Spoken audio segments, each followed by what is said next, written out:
আজ দিল্লিতে মুখ্যমন্ত্রী প্রফেসর মানিক সাহা ত্রিপুরা ভবন বীর টিকেন্দ্রজিৎ মর্গের এক্সটেনশন প্রকল্পের শিলান্যাস করেন। এই প্রকল্পের আওতায় 6টি কক্ষ ও 2টি হল রুম নির্মিত হবে। এতে আনুমানিক ব্যয় ধরা হয়েছে 2.95 কোটি টাকা।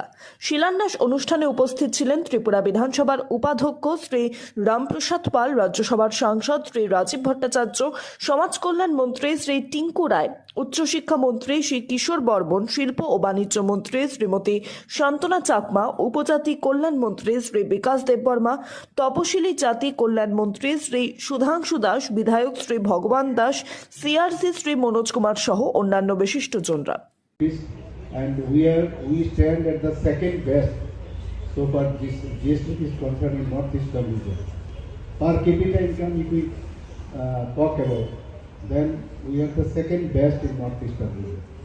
If we say this regarding NITI Aayog, they have already given us the certificate that now Tripura is supposed to be the front runner state in Tripura.